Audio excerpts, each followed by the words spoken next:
everyone. So welcome to your favorite education channel study matter. आपको यहाँ पे बहुत सारी वीडियोस मिलने वाली हैं. अभी के लिए मैंने एक वीडियो बनाई है BCA सेकंड सेमेस्टर की, बट कुछ टाइम में आपको इस पर हर चीज़ का सॉल्यूशन मिलेगा. आप जिस तरह की पढ़ाई करना चाहते हैं वो यहाँ पर आपको सारी वीडियो अवेलेबल होंगी.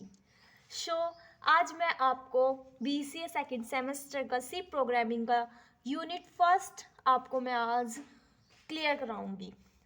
Let start. तो जल्दी से जल्दी हमारे चैनल को सब्सक्राइब कर दीजिए, लाइक कर दीजिए और शेयर कर दीजिए. जितने भी स्टूडेंट्स आपके कांटेक्ट में हैं तो आप उनको बताइए कि ऐसे ये चैनल है और हमारे चैनल की ग्रोथ बढ़ाइए. हम स्टार्ट करते हैं अपना unit first computer science programming. तो फर्स्टली हमारा टॉपिक है एरे. तो हम आज एरे के बारे में जानेंगे कि एरे होता क्या है. तो फर्स्टली मैं एरे आपको बताऊंगी कि एरे होता क्या है. An array can be defined as an infinite collection of homogeneous element. जो एरे है वो एक इनफाइनाइट कलेक्शन है. होमोजीनियस एलिमेंट इसे कहा जाता है, यानी कि ये एक डेराइव्ड डेटा टाइप है जिसे हम जो कि हमारे प्रिमिटिव डेटा टाइप में ही मिलता है. यानी कि प्रिमिटिव डेटा टाइप की हेल्प से हमें ये मिलता है. ये एक डेराइव्ड डेटा टाइप होता है और इसीलिए ही इसे होमोजीनियस कलेक्शन कहा जाता है. यानी कि इसमें हमारे सिमिलर टाइप के कलेक्शन होते हैं. इसमें डिफरेंट टाइप के एलिमेंट्स को हम नहीं रख सकते. इसमें हम सिमिलर टाइप के डेटा को रखते हैं. नेक्स्ट पॉइंट हमारा क्या है. Array are always stored in conjunctive memory location.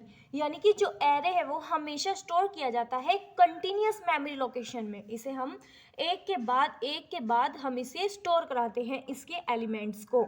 Next हमारा है array can be stored multiple values which can be referred by a single name. यानी कि जब हम मल्टीपल वैल्यू को स्टोर कराते हैं एरे में तो उसे एक नाम से ही, एक सिंगल नेम से ही रेफर किया जाता है. नेक्स्टली हमारा पॉइंट है first element in array is indexed as 0 and last element is 1 less than the size of array. तो इसमें हम बताते हैं कि फर्स्ट यानी कि जब हम इसका फर्स्ट एलिमेंट देखते हैं, देखो इसमें एक डायग्राम भी दिया गया है, मैं अभी आपको दिखा देती हूँ. ये देखो, ये इसमें हमारे कुछ एलिमेंट्स दिए गए हैं. तो हमारा फर्स्ट एलिमेंट 11 है, सेकंड एलिमेंट 14 है एंड थर्ड एलिमेंट हमारा 16 है. तो मतलब इसके जो ये नीचे हमारे दिया गया हुआ है ये A0, A1, A2. ए तो आप समझ रहे होंगे एरे है, इंटीजर है, एरे है. और 0 ये इंडेक्स नंबर होता है. यानी कि जो हमारा इसका इंडेक्स नंबर होगा वो स्टार्टिंग होगा 0 से. हमेशा इसको 0 से ही स्टार्ट किया जाएगा. और तो इसका जो लास्ट एलिमेंट होगा वो एक घटके होगा, एक कम होगा. देख सकते हो आप. अगर आप ऐसे सिंपली देखें इसको 1 2 3 तो यहाँ पे 3 नंबर हो रहा है, पर ये एक लेस आ रहा है ना, ये 2 आ रहा है ना, तो वो उसे कहा गया है कि यहाँ पे जो लास्ट एलिमेंट होगा वो एक घटके होगा. तो मान लीजिए अगर हमारा फर्स्ट एलिमेंट n है तो हमारा जो लास्ट एलिमेंट होगा वो n-1 होगा. तो अब हम इसमें थोड़ा सा और नीचे चलते हैं. ये हमारा जैसे हमारा एक एलिमेंट दिया गया है ये 4 है, तो ये 4 तो हमारी वैल्यू है और जो ये हमारा x है ये वेरिएबल नेम है और ये 6048 ये मेमोरी लोकेशन है. इस तरह से हमारी जो हमारा डेटा है वो इसमें स्टोर होता है. नेक्स्ट हम देखते हैं array work with static memory allocation. यानी कि जो हमारे एरे है वो वर्क करता है स्टैटिक मेमोरी एलोकेशन पर. ये स्टैटिक मेमोरी पर वर्क करता है. अब हम इसका सेकंड पार्ट देखते हैं. Array element are independent to each other. यानी कि हमारे जो एरे एलिमेंट हैं वो इंडिपेंडेंटली होते हैं. यानी कि किसी पर डिपेंड नहीं होंगे, वे खुद में ही इंडिपेंडेंट होंगे. तो हमारे एरे जो है 2 तरीके से इम्प्लीमेंट कराए जाते हैं. एक तो हमारा है सिंगल डायमेंशनल एरे और सेकंड हमारा है multi dimensional array. Multi dimensional array को हम 2D एरे भी कहते हैं और सिंगल डायमेंशनल एरे को हम 1 डायमेंशनल एरे यानी कि 1D एरे भी कह सकते हैं. और हमारा जो मल्टी डायमेंशनल है उसे हम 2D एरे भी कह सकते हैं. तो फर्स्टली हम बात करेंगे सिंगली डायमेंशनल एरे की. It's also known as one dimensional array. तो इसमें फर्स्टली वही बात कह दी जो मैंने आपको पहले ही बता दी है कि जो हमारा सिंगल डायमेंशनल एरे है उसे हम वन डायमेंशनल एरे भी कह सकते हैं।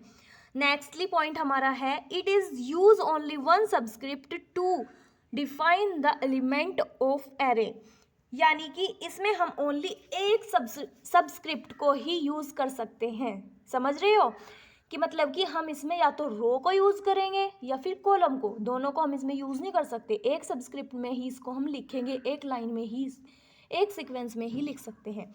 या तो हम इसे रो में लिखेंगे या फिर हम इसे कॉलम में लिखेंगे।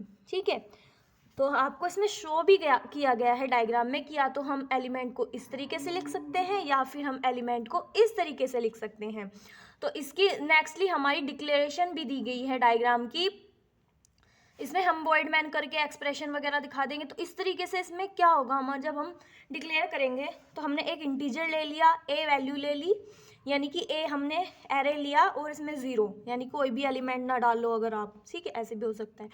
फिर नेक्स्टली हमारा कैरेक्टर सी, हम कैरेक्टर फ्लोट कुछ भी डाल सकते हैं ना, तो हमने कैरेक्टर डाला यहाँ पे और सी 5 एलिमेंट्स इसके अंदर हमने डाल दिए।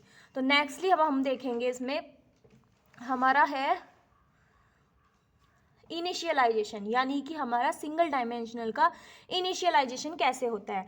तो डेटा टाइप, वेरिएबल नेम और एक्सप्रेशन, कोई भी एक्सप्रेशन यानी कि 5 वैल्यू डालनी है या 2 वैल्यू डालनी है, जितनी भी इज इक्वल टू वैल्यूज जितनी भी वैल्यूज हम इसमें डिक्लेयर करेंगे, इनिशियलाइज करेंगे वो।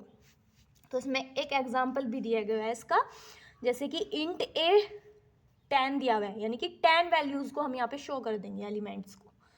ठीक है, और यहाँ पे हमेशा क्या लगाते हैं, सेमीकोलन से हम इसका एंड करते हैं। इन बातों का बिल्कुल ध्यान रखना है, क्योंकि अगर आप इन बातों का नहीं ध्यान रखोगे तो आपको पूरा प्रोग्राम रॉन्ग हो जाएगा।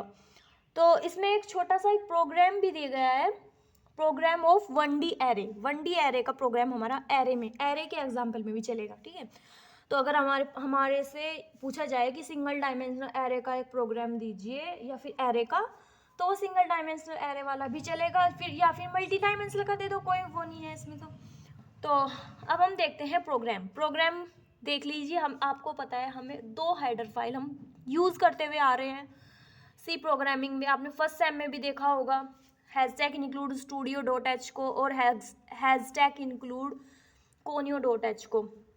तो वो सिंपली ऐसे ही सेम बिल्कुल वॉइड मेन लगाया, बट लेकिन यहाँ पे हम क्या करेंगे, इंट ए, जैसे हम इनिशियलाइज कर रहे थे, डिक्लेरेशन कर रहे थे, तो ये हमें क्या गिवन है, ये हमारी डिक्लेरेशन गिवन है। डिक्लेरेशन की हमने इंट ए 5 एलिमेंट डाले और इक्वल टू, ये हमारी इनिशियलाइजेशन है, ये हमने इनिशियलाइजेशन कर दिया। देखो जैसे इस तरीके से यहाँ पे इनिशियलाइजेशन हो रखा है और ऐसे ही यहाँ पर इनिशियलाइजेशन कर दिया है।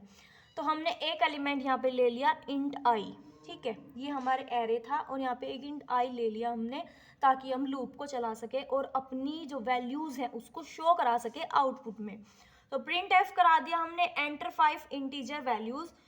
ठीक है, तो 4 कंडीशन लगाई हमने इसमें, आई इक्वल टू 0, सेमीकोलन लगाया, आई लेस देन 5, सेमीकोलन आई प्लस प्लस, इंक्रीमेंट साइन होता है, ये आपको पता होना चाहिए, ये हमारा इंक्रीमेंट साइन है। अगर यहाँ पे माइनस होता तो हमारा डिक्रीमेंट साइन होगा। तो यहाँ पे फिर हमने तो यहाँ पे प्रिंट एफ करा देंगे, %DAI डाल देंगे। AI इसलिए डाल दिया क्योंकि अगर हम ऐसे नहीं डालेंगे तो हमारा शो ही नहीं होगा, हमारा आउटपुट शो ही नहीं होगा, एलिमेंट्स नहीं शो कराएंगे। और गेट ch लगा देंगे, जैसे हम पहले भी लगाते हुए आए हैं उस तरीके से हम गेट ch लगा देंगे और अपने प्रोग्राम को बंद कर देंगे। गेट ch आपको पता ही है किस लिए लगाया जाता है, स्क्रीन पर शो कराता है हमारे आउटपुट को। आउटपुट हमारा आ जाएगा इस तरीके से। या फिर अगर आप यहाँ पे जो है, अगर आप यहाँ पे इस तरीके से n लगा देते हैं, इस तरीके से यहाँ पे n लगा देते हैं, तो हमारा आउटपुट जो होगा वो शो होगा इस तरीके से, यानी कि 2, 5, 9, 7, 10, वो हमारा इस तरीके से हो जाएगा शो, यानी कि वो नेक्स्ट लाइन के अकॉर्डिंग होगा। ये हमने यहाँ पे नेक्स्ट लाइन नहीं लगा रखा था ना, तो इसलिए ये हमारा बिल्कुल सीक्वेंस फॉर्म में हुआ है। नेक्स्ट हम देखते हैं two multi dimensional array. Two multi dimensional array क्या होता है? Multi dimensional array use more than one subscript to describe the array element. यानी कि जो हमारा मल्टी डायमेंशनल एरे है वो हमारा वन सबस्क्रिप्ट को डिस्क्राइब करता है। यानी कि इसमें हम ज़्यादा सबस्क्रिप्ट का यूज़ कर सकते हैं। यानी कि हमने फर्स्ट वन डायमेंशनल एरे में तो हमने एक सबस्क्रिप्ट का यूज़ किया था, यानी कि उसमें या तो रो और या फिर कॉलम का यूज़ कर सकते थे, लेकिन हम इसमें एक सबस्क्रिप्ट से ज़्यादा का यूज़ कर सकते हैं। फिर हम देखते हैं इसका next point, it use more subscript, one subscript to represent row value and second subscript to represent column value.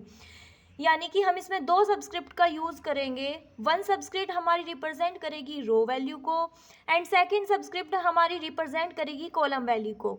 It mainly use for matrix representation. यानी कि इसे हम मेनली यूज़ करते हैं मैट्रिक्स रिप्रेजेंटेशन। आपने पढ़ा होगा मैट्रिक्स, 12th क्लास में भी पढ़ा होगा और BCA के फर्स्ट सेम में भी आपने मैथ्स में मैट्रिक्स पढ़ी होगी। तो हमें इसका जो आउटपुट मिलता है वो एक मैट्रिक्स की तरह मिलता है, एक रो और कॉलम में, ठीक है। जैसे इसमें गिवन भी है, जैसे आपने देख लिया होगा, ये ऐसे मैट्रिक्स की तरह है। डिक्लेरेशन आपकी हमारी इस तरीके से होगी, इंट a i और j, यानी कि एक वैल्यू यहाँ पे होगी हमारी और एक वैल्यू यहाँ पे होगी। इनिशियलाइजेशन देख लीजिए हमारी, डेटा टाइप एरे नेम, यहाँ पे हमारा रो होगा, यहाँ पे हमारी कॉलम होगा और यहाँ पे हम जो भी वैल्यू लिखेंगे वो होगी। नेक्स्ट इसमें थोड़ा एक एग्जांपल भी दे दिया, जैसे कि हमने a 2 3 ले लिया, ठीक है, यानी कि 2 i की वैल्यू और 3 हमारी j की वैल्यू। तो इसमें हमने करा दिया, फिर इसकी वैल्यू पुट करा दी 10 20 30 40 50 60 ऐसे।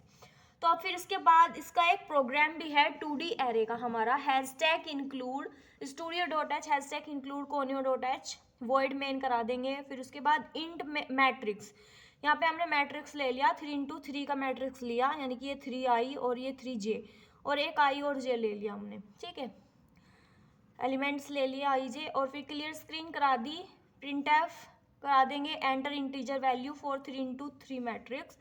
फिर फॉर कंडीशन लगा देंगे, क्योंकि हम फॉर कंडीशन हमें दोनों की लगानी पड़ेगी, लूप हमें इसमें चलाना होगा किस किस के लिए, हमें i के लिए भी और हमें j के लिए भी, क्योंकि दोनों के लिए हमें इसमें पुट करानी पड़ेगी वैल्यू को।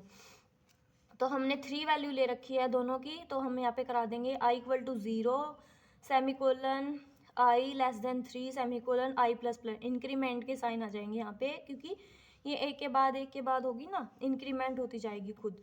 फिर उसके बाद फॉर कंडीशन लगा देंगे j के लिए, j equal to 0 semicolon j less than 3 semicolon j plus plus. फिर यहाँ पे हम नेक्स्ट देखेंगे, हमारा है स्कैनअप करा देंगे फिर इनको हम मैट्रिक्स को i और j को, ठीक है। फिर उसके बाद प्रिंट एफ करा देंगे नेक्स्ट लाइन के लिए 3 इंटू 3 मैट्रिक्स और नेक्स्ट लाइन के लिए फिर दोबारा, जिससे कि हमारी नेक्स्ट लाइन में आए। 4i कंडीशन लगा देंगे, i की कंडीशन, फिर j की कंडीशन लगा देंगे और फिर इस तरीके से हम प्रिंट एफ करा देंगे परसेंट मैट्रिक्स i और j को और प्रिंट एफ करा देंगे, जिससे वो नेक्स्ट लाइन यानी कि थोड़ा स्पेस भी ले, ठीक है। और फिर गेट ch करा देंगे स्क्रीन पर शो कराने के लिए और आउटपुट कर देंगे, आउटपुट हमारा आ जाएगा इस तरीके से, ठीक है, 3 इंटू 3 मैट्रिक्स में इस तरीके से हमारा आउटपुट होगा। So thank you student. तो इस वीडियो को शेयर करिए ज़्यादा से ज़्यादा स्टूडेंट पर, आपके रिलेटिव्स में जो भी स्टूडेंट BCA कर रहे हैं या फिर कंप्यूटर साइंस से BTech कर रहे हैं या फिर BSc कंप्यूटर साइंस से कर रहे हैं, उन बच्चों को हेल्प होगी इस वीडियो को देख के। अगर आपको मेरी वीडियो अच्छी लगी है तो लाइक करना, सब्सक्राइब करना और कमेंट तो ज़रूर करना। Thank you. So thank you student. अगर किसी स्टूडेंट को PDF चाहिए नोट्स की तो डिस्क्रिप्शन बॉक्स से नोट्स को ले सकते हैं, PDF को ले सकते हैं और वहाँ से अपने नोट्स को कर सकते हैं। Thank you.